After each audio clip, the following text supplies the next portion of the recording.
Hello doctor. ఇవాల్టి hello డాక్టర్లో topic infertility. అసలు ఈ సంతానలేమి సమస్య అంటే ఏమిటి, ఈ సంతానలేమి సమస్య రావడానికి ప్రధాన కారణాలేంటి, అలాగే ఈ సంతానలేమి సమస్యకు సంబంధించి ఎటువంటి చికిత్సా విధానాలు ఉన్నాయో మనకు తెలియజేయడానికి మనతో పాటు స్టూడియోలో ఉన్నారు 49 సంతాన సాఫల్యత అండ్ పరిశోధన కేంద్రం నుండి డాక్టర్ గ్రీష్మ గారు ఉన్నారు. వారిని అడిగి సలహాలు సూచనలు తెలుసుకుందాం. మీరు కూడా డాక్టర్ గారితో మాట్లాడాలి అనుకుంటే స్క్రీన్ మీద డిస్ప్లే అవుతున్న నెంబర్కి కాల్ చేసి డాక్టర్ గారితో లైవ్లో మాట్లాడొచ్చు. Hello doctor, welcome to our studio. Thank you అండి, నమస్తే. ఫస్ట్ ఈ సంతానలేమి సమస్య అనేది ఒక మ్యారీడ్ అయిన కపుల్లో ఎన్ని డేస్కి న్యాచురల్ ప్రెగ్నెన్సీ రాకపోతే ఈ సమస్యగా మనం డయాగ్నోస్ చేయాలి?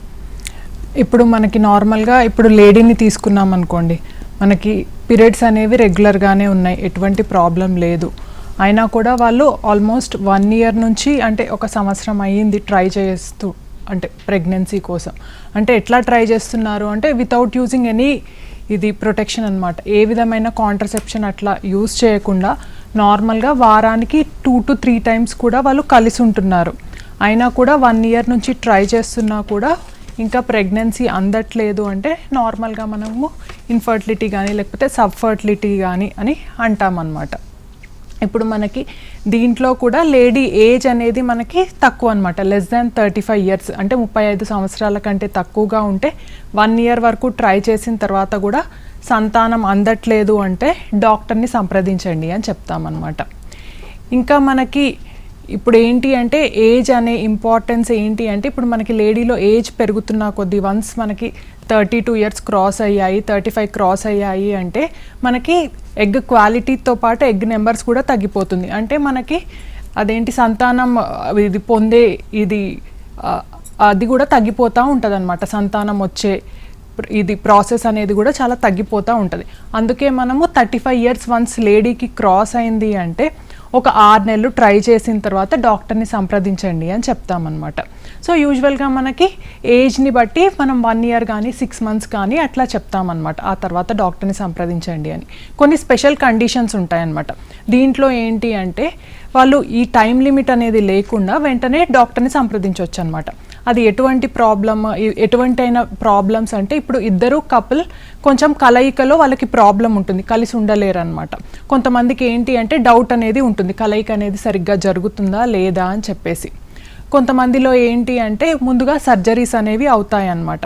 సో లేడీకి తెలుసు అనమాట వాళ్ళకి ప్రాబ్లం ఉంది అని చెప్పి, ఓవరీ మీద సర్జరీ కానీ లేకపోతే క్యాన్సర్కి కీమోథెరపీ కానీ ఇట్లాంటివి ఏవైనా తీసుకుంటున్నప్పుడు. అట్లాగే మేల్స్లో కూడా మనకి అంగం గట్టిపడడంలో ప్రాబ్లమ్ ఇట్లాంటివి ఏవైనా ఉన్నప్పుడు వెంటనే లేట్ అనేది చేయకుండా డాక్టర్ని సంప్రదించండి అని చెప్తామన్నమాట. రీజన్స్ కనుక చూస్తే ఇప్పుడు ఏజ్తో పాటు ఇంకా వేరియస్ రీజన్స్ కూడా ఉంటాయి. సో మేల్లో ఎట్లాంటి రీజన్స్ చూడొచ్చు మనం ఈ ఇన్ఫర్టిలిటీకి? ఇప్పుడు మనకి మేల్ని చూస్తే నార్మల్గా మనం సెమెన్ అనాలిసిస్ ద్వారా చెప్పొచ్చు అనమాట. అంటే మనకి ఎట్లా ఉంది, ప్రాబ్లం ఏమన్నా ఉందా, అంతా బాగుందా అని చెప్పేసి. మనకి రీజన్స్ అనేవి చూసుకున్నట్టయితే నార్మల్గా మేల్లో మనకి టెస్టిక్యులర్ రీజన్ అనమాట. అంటే మనకి నార్మల్గా టెస్టిస్లో ఉత్పత్తి అనేది సరిగ్గా జరగకపోవడం, దీనివల్ల మనకి ఇన్ఫర్టిలిటీ అనేది రావచ్చు అనమాట. ఇంకొన్నిసార్లు ఏంటి అంత ఉత్పత్తి అనేది సరిగ్గా జరిగినా కూడా పోస్ట్ టెస్టిక్యులర్ రీజన్ అనమాట. అంటే మనకి సెమెన్ బయటికి రావడంలో మనకి ప్రాబ్లం, ఇజాక్యులేటరీ డక్ట్ అబ్స్ట్రక్షన్ ఇట్లా కొన్ని ప్రాబ్లమ్స్ వల్ల సెమెన్ అనేది ఉత్పత్తి అనేది సరిగ్గానే అవుతుంది, కాకపోతే బయటికి రావడంలో ఇబ్బంది అనేది ఉంది. కొన్నిసార్లు ఏంటి ప్రీ టెస్టిక్యులర్ అనమాట. అంటే మనకి బ్రెయిన్లో ఏంటి అంటే మనకు ఆ హార్మోన్స్ అనేవి సరిగ్గా ప్రొడక్షన్ అనేది అవ్వకపోవచ్చు. ఈ FSH హార్మోన్ కానీ LH హార్మోన్ కానీ మనకి ఏదైతే టెస్టిస్కి మనకి ప్రొడక్షన్ అనేది అవసరమో స్పర్మ్ ప్రొడక్షన్కి. సో ఇట్లా ప్రీ టెస్టిక్యులర్ రీజన్స్ ఉన్నాయా, టెస్టిక్యులర్ పోస్ట్ టెస్టిక్యులరా అనేవి యూజువల్గా మనం చూసుకుంటాం అనమాట. అట్లాగే కొంతమందికి ఏంటి అంటే ఇట్లా వేరే మెడికల్ రీజన్స్ వల్ల, అంటే బీపీ వల్ల కానీ షుగర్ వల్ల కానీ ఇట్లా మనకి ఇది ఇజాక్యులేటరీ డిస్ఫంక్షన్ ఉంటుందన్నమాట. ఇరెక్టైల్ డిస్ఫంక్షన్ అంటే అంగస్తంభన సమస్య కానీ లేకపోతే రిట్రోగ్రేడ్ ఇజాక్యులేషన్ కానీ, కొన్నిసార్లు ఏంటి అంటే వేరికోసీల్ కానీ ఇట్లా మనకి అంటే వీన్స్ అన్నీ మనకి టెస్టిస్ పైన అనేవి అవి సరిగ్గా బ్లడ్ సప్లై అనేది సరిగ్గా వెళ్ళక ఆ వీన్స్ అనేవి మనకి డైలేట్ అయ్యి మనకి సరిగ్గా ప్రొడక్షన్ అనేది జరగకపోవడం, ఇట్లా ప్రాబ్లమ్స్ అనేవి రకరకాలుగా ఉండొచ్చు అనమాట మనకి మేల్లో తీసుకున్నట్టయితే. అంటే ఈ రీజన్స్ డయాగ్నోస్ చేయడానికి ఏమైనా టెస్టులు ఉంటాయా మేల్కి సంబంధించి? యూజువల్గా ఏంటి అంటే మనకి మేల్లో సింపుల్ టెస్ట్ అనమాట. అంటే మనం ఒక 2 to 7 days గ్యాప్లో అంటే కలయికలో అంటే మనకి కనీసం మినిమం 2 days అయినా కానీ లేకపోతే మ్యాక్సిమం 7 days అనమాట, అంతకంటే ఎక్కువ గ్యాప్ లేకుండా ఎప్పుడైనా మనం మేల్ని సెమెన్ అనాలిసిస్ అనేది ఇవ్వమని అడుగుతాం అనమాట, వీర్యం టెస్ట్ అనమాట. సో ఆ వీర్యం టెస్ట్ అనేది ఇచ్చినప్పుడు నార్మల్గా ఎట్లా ఇవ్వాలి ఇదంతా మనం చెప్తామన్నమాట. మాస్టర్బేషన్ టెక్నిక్ ద్వారా మనం ఒక స్టెరైల్ కంటైనర్ ఇచ్చి యూజువల్గా మనం ల్యాబ్లోనే కలెక్ట్ చేయమని చెప్తామన్నమాట. అంటే మనం సెమెన్ కలెక్షన్ రూమ్ అనేది అట్లా ఉంటుంది. సో నార్మల్గా అది కలెక్ట్ చేసినప్పుడు స్పిల్లేజ్ అనేది లేకుండా చూసుకోమని చెప్తామన్నమాట. సో అట్లా కలెక్ట్ చేసినప్పుడు మనకి శాంపుల్ అనేది మనం స్టడీ చేసి చూస్తామన్నమాట. నార్మల్గా మనకి సెమెన్ శాంపుల్లో ఏమేమి చూస్తాము అంటే నార్మల్గా మనకి కలర్ అనేది ఎట్లా ఉంది, సో విస్కస్ అనేది అంటే మనకి థిక్నెస్ అనేది ఎట్లా ఉంది సెమెన్ శాంపుల్, అట్లాగే మనకి వాల్యూమ్ అనేది ఎంత వచ్చింది, అట్లాగే మనకి కౌంట్ అనేది ఎట్లా ఉంది. నార్మల్గా కనీసం 15 million అన్నా ఉండాలి. సో అంతకంటే తక్కువగా ఉంటే ఒలిగోస్పర్మియా అంటాం. అట్లాగే మనకి కదలిక, మార్ఫాలజీ ఇవన్నీ క్షుణ్ణంగా పరిశీలిస్తామన్నమాట. సో దీన్ని బట్టి మనం సెమెన్ అనాలిసిస్ అనేది నార్మల్గా ఉందా, ఒలిగో అంటే తక్కువ ఏమన్నా ఉందా, ఇట్లా మనం కేటగరైజ్ అనేది చేస్తామన్నమాట. ఇంకొకటి ఏంటి అంటే నార్మల్గా ఒకసారి సెమెన్ అనాలిసిస్ ఇచ్చిన తర్వాత లేకపోతే ముందు రిజల్ట్ ఇవి కూడా చూసుకున్న తర్వాత ఇంకొక యూజువల్గా 2 సెమెన్ అనాలిసిస్ని బట్టి మనం నిర్ధారణకి రావచ్చు అనమాట, సెమెన్ శాంపుల్ అనేది బాగుందా ఎలా ఉంది అని చెప్పేసి. మేల్స్తో కంపేర్ చేస్తే ఫీమేల్స్లో ఎక్కువ రీజన్స్ ఉంటాయి. సో ఆ రీజన్స్ ఒకసారి ఇప్పుడు మనకి ఏంటి అంటే ఆల్మోస్ట్ మనకి ఇన్ఫర్టిలిటీకి ఫీమేల్స్లో అంటే ఇప్పుడు ఆల్మోస్ట్ ఈక్వల్గా చూస్తున్నాం అనమాట, ఫీమేల్స్లో కానీ మేల్స్లో కానీ మనకి నెంబర్ ఆఫ్ ఇన్ఫర్టిలిటీ కేసెస్ అనేవి. సో ఇప్పుడు మనకి ఫీమేల్స్లో ఎలా ఉంటుంది అంటే ఫీమేల్ రిప్రొడక్టివ్ సిస్టమ్ వచ్చేసి మనకి ఇది ఓవరీస్, ట్యూబ్స్, ఇది యుట్రైన్ కాజెస్ ఇలా మనం డివైడ్ చేస్తామన్నమాట. సో నార్మల్గా అన్నిటికంటే ఎక్కువగా చూసేది మనం ఓవేరియన్ కాజెస్ అనమాట. ఆల్మోస్ట్ 35% ఆఫ్ ద టైమ్స్ మనకి ఓవరీస్లో ఏమన్నా ప్రాబ్లం అంటే మనకి ఇట్లా పీసీఓ ప్రాబ్లం ఉన్నా కానీ లేకపోతే మనకి ఎగ్స్ అనేవి తక్కువైపోవడం కానీ ఇట్లా రకరకాల ఓవిలేటరీ ప్రాబ్లమ్స్ అనమాట, ఓవిలేషన్ అవ్వడంలో యానోవిలేటరీ ప్రాబ్లమ్స్ ఇట్లా అనేవి ఉంటాయి యూజువల్గా ఎక్కువగా మనం చూసినట్టయితే. ఆ తర్వాత మనకి ట్యూబ్స్ అనమాట.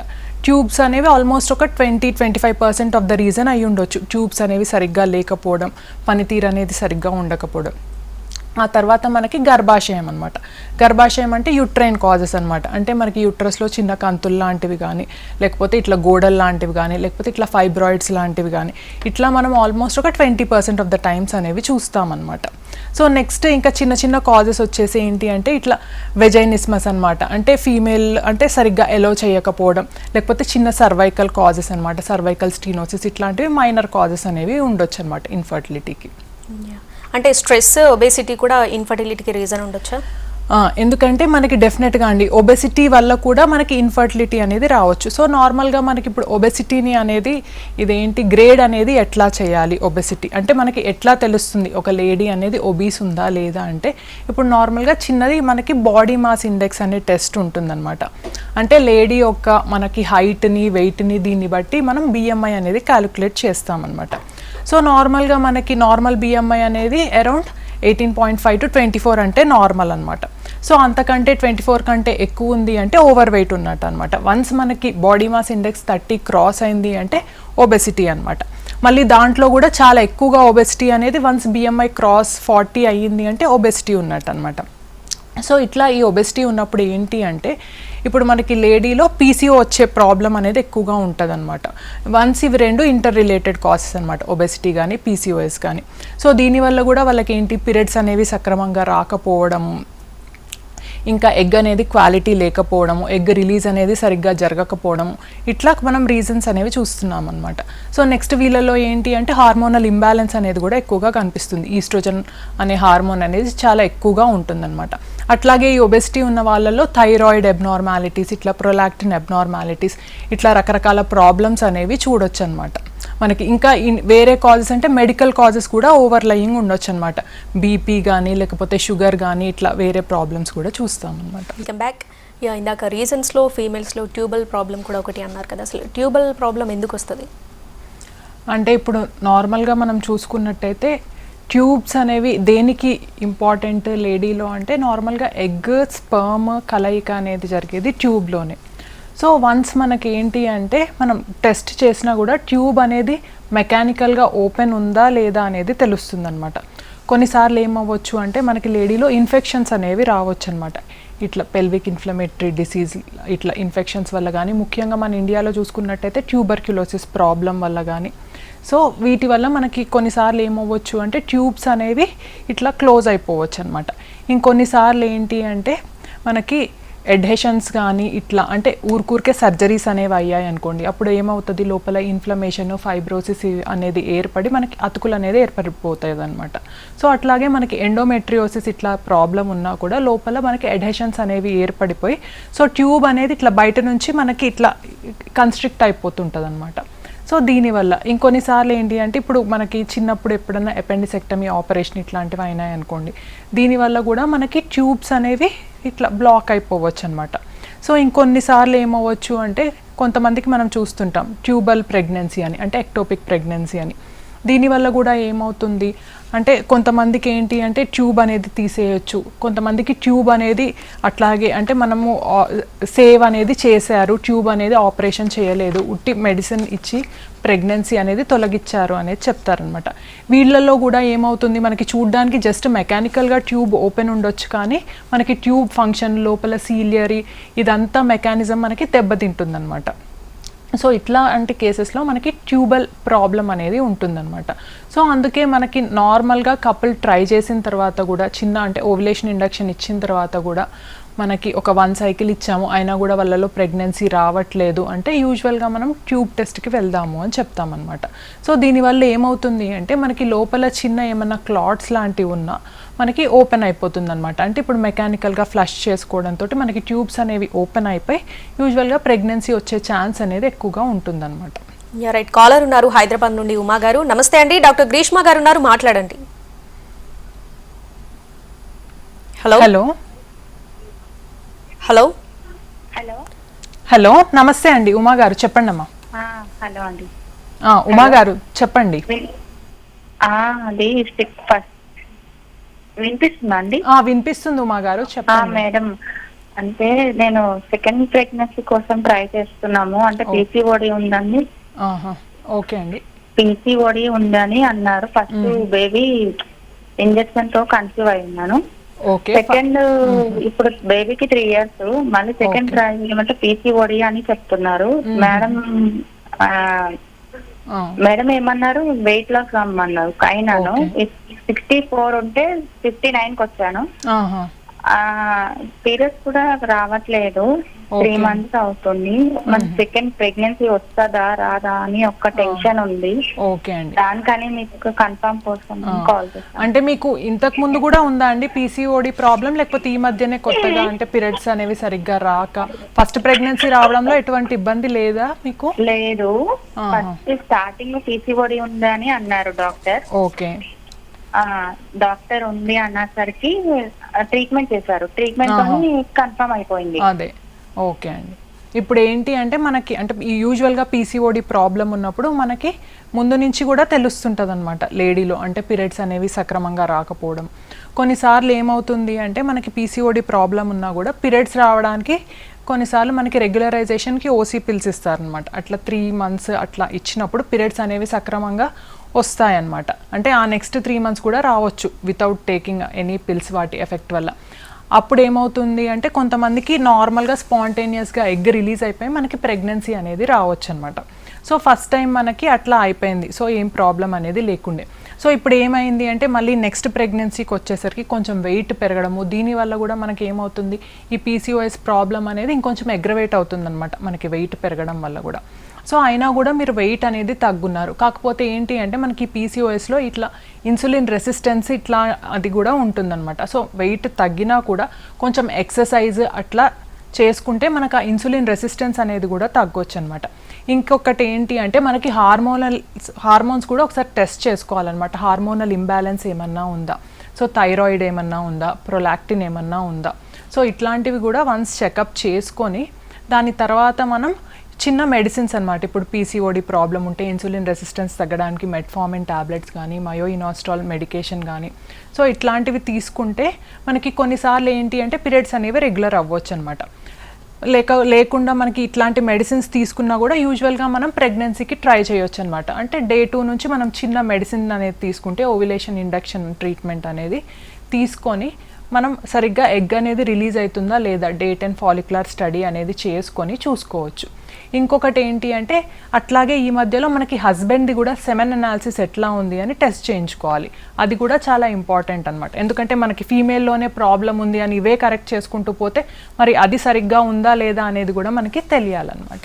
న్యూస్విన్ నుండి మరో కాలర్ ఉన్నారు, చిన్ని గారు. నమస్తే అండి. హలో హలో నమస్తే అండి, చెప్పండి సార్. హలో హలో హలో చెప్పండి సార్, వినిపిస్తుంది నాకు. మాకు 7 years నుంచి పిల్లలు లేరండి. ఓకే అండి, పెళ్ళై 7 years అవుతుంది, ఇంకా పిల్లలు లేరు. ఏజ్ ఎంత అండి వైఫ్ది? నా 38 అండి. ఓకే, వైఫ్ ఏజ్ 34 అండి. 34. ఓకే, పీరియడ్స్ రెగ్యులర్గా వస్తాయా అండి? అవి వస్తున్నాయండి. ఓకే, ఇంతవరకు ఏం ట్రీట్మెంట్స్ తీసుకున్నారు? విజయవాడలోనే చూపించాండి, విఘ్నేష్ అని. అక్కడ చూపించాండి, 4 times చేశారండి. ఏం చేశారండి? సక్సెస్ అవ్వలేదండి. IVF ఏదో ఉంటుంది కదండి. అంటే మనకి IUI చేశారా 4 times? అంటే IUI అంటే ఎగ్ రప్చర్ అయిన టైంలో మీ సెమెన్ ఇవ్వమని అడిగి నార్మల్గా మనకు యూట్రస్ లోపల వేసేస్తాం అనమాట సెమెన్. దాన్ని IUI ప్రొసీజర్ అంటారండి. IVF అండి. IVFఏ చేశారా? IVF అంటే టెస్ట్ ట్యూబ్ బేబీ పద్ధతి అనమాట. పీరియడ్ వచ్చిన 2వ రోజు నుంచి ఇంజెక్షన్. ఓకే అండి, IVF ఎన్నిసార్లు చేయించుకున్నారండి? 4 times అండి. అంటే మనకి అంటే 4 times ఇంజెక్షన్స్ ఇచ్చారా లేకపోతే ఎంబ్రియో ట్రాన్స్ఫర్ అనేది చేశారా మీకు?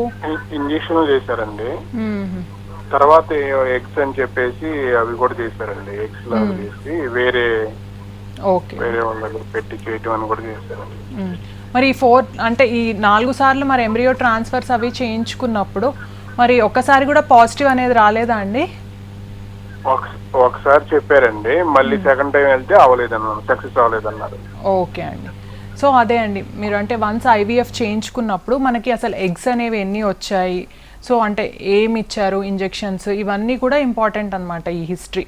సో ఎగ్స్ అనేవి వచ్చినప్పుడు ఎన్ని ఫర్టిలైజ్ అయ్యాయి, సో మీ స్పర్మ్ పారామీటర్స్ క్వాలిటీ అనేది ఎలా ఉంది, సో ఆ తర్వాత మనకి ఎంబ్రియోస్ ఫామ్ అయినవి ఎట్లా ఉన్నాయి, Day 3 ఎంబ్రియోసా, Day 5 ఎంబ్రియోసా, మరి ట్రాన్స్ఫర్ చేసినప్పుడు అంటే ఫ్రెష్ ట్రాన్స్ఫర్ చేశారా, అంటే మనకి ఎగ్స్ తీసిన సైకిల్లోనే వెంటనే ఎండోమెట్రియం బాగుంది అని చెప్పేసి Day 5 ట్రాన్స్ఫర్ కానీ Day 3 ట్రాన్స్ఫర్ కానీ చేశారా, లేకపోతే మనకి ఎంబ్రియోస్ అనేది ఫ్రీజ్ చేసుకొని ఫ్రోజన్ ఎంబ్రియో ట్రాన్స్ఫర్ చేశారా.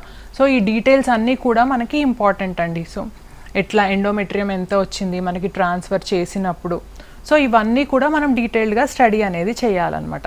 సో అంటే మనం ఏం చెప్తాము అంటే IVFలో మనకి సక్సెస్ రేట్ అనేది అరౌండ్ 50-55% ఉండొచ్చండి. సో అంటే మనకి ఆ తర్వాత కూడా సక్సెస్ అనేది రాలేదు అంటే, సో నార్మల్గా మనకి ఏది ఇంపార్టెంట్ అంటే IVFలో మనకి ఎగ్స్ తీసుకున్నప్పుడు ఎంబ్రియోస్ ఎక్కువగా ఉంటే మనకు ఒక అడ్వాంటేజ్ అనేది ఉంటుంది. సో వన్స్ మనకి ఎంబ్రియో ట్రాన్స్ఫర్ అనేది సక్సెస్ అవ్వకపోయినా తర్వాత మనం ట్రై చేసినప్పుడు సక్సెస్ అయ్యే ఛాన్సెస్ అనేవి ఎక్కువగా ఉంటాయి సెకండ్ ట్రాన్స్ఫర్లో అట్లా కూడా మనకి. సో అవన్నీ ఒకసారి డీటెయిల్గా స్టడీ చేసుకొని ఇంకా ప్రెగ్నెన్సీ రాలేదు అంటే మనం ఒకసారి చూసుకొని దాని ప్రకారం మనం ట్రీట్మెంట్ అనేది సజెస్ట్ చేస్తాం. రైట్, మరో కాలర్ ఉన్నారు కడప నుండి, దుర్గా గారు. నమస్తే అండి. నమస్తే మేడం. గ్రీష్మ గారు ఉన్నారు, మాట్లాడండి. నమస్తే మేడం. నమస్తే అండి, చెప్పండి అమ్మా. మేడం నా పేరు దుర్గా మేడం. చెప్పండి. 29 years. 29 years అండి. 29 years మేడం. రీసెంట్ గా అబార్షన్ అయింది మేడం. ఓకే అండి. అది ఏ రీజన్స్ అనేది నాకు ఐడెంటిఫై అవడం లేదు మేడం. ఒక్కోసారి ఒక డాక్టర్ ఒకలా చెప్తున్నారు. అంటే పెళ్ళి ఎన్ని సంవత్సరాలు అవుతుందండి? పెళ్ళి 8 years అయింది మేడం. 8 years. ఈ ప్రెగ్నెన్సీ ఎట్లా వచ్చింది? న్యాచురల్ గా వచ్చిందా లేకపోతే? న్యాచురల్ గానే వచ్చింది మేడం. ఆల్రెడీ పాప ఉంది, 6 years పాప. ఓకే ఓకే, 2 years పాప ఉంది. ఇప్పుడు ఫస్ట్ టైం అబార్షన్ అయింది? First time madam. ఓకే అండి. ఎందుకు అయింది అంటే బ్లీడింగ్ స్టార్ట్ అయింది మేడం. ఎన్ని వీక్స్ అప్పుడు అయిందండి అబార్షన్? ఎన్ని మంత్స్ కి అయింది abortion? 6 weeks madam. Okay, 6 weeks కి అయింది. ఇప్పుడు నార్మల్ గా ఏంటి అంటే ఇప్పుడు మనకి అబార్షన్ అవ్వడానికి రీజన్ ఇప్పుడు చెప్పండి అమ్మా. చెప్పండి. అదే మనము ఈ క్రోమోజోమల్ ఎన్యూప్లాయిడీస్ కానీ అబ్నార్మాలిటీస్ కానీ ఏమన్నా ఉన్నా కూడా మనకి ఎంబ్రియోలో ఇట్లా మనకి అబార్షన్ చాలా ఎక్కువ సార్లు అంటే ఆల్మోస్ట్ 40-50% ఆఫ్ ద టైమ్స్ ఇది రీజన్ అయ్యి ఉండొచ్చండి. క్రోమోజోమల్ ఎన్యూప్లాయిడీస్ అంటే ఫామ్ అయిన ఎంబ్రియోలో మనకి జెనెటిక్ మెటీరియల్ అనేది సరిగ్గా లేకపోతే నేచర్ దాని ఓన్ వేలో అంటే ఇంకా ఇది మంచిది కాదు అని చెప్పేసి అబార్ట్ చేసేస్తుంది అనమాట. ఇది నేచర్స్ ఓన్ వే అనమాట. సో ఇంకా యూజువల్గా అది రీజన్ అయి ఉండొచ్చు. నెక్స్ట్ వచ్చేసి మీరు ప్రెగ్నెన్సీ ప్లాన్ చేసుకునేటప్పుడు మరి నార్మల్గా అంటే ఫోలిక్ యాసిడ్ ఇంటేక్ కానీ లేకపోతే మనకి బీపీ షుగర్ అంతా ఎలా ఉంది, థైరాయిడ్ ఇట్లాంటి హార్మోన్స్ అన్నీ కంట్రోల్లో ఉన్నాయా లేదా ఇవన్నీ కూడా ఒకసారి డీటెయిల్డ్గా చూసుకోవాలి.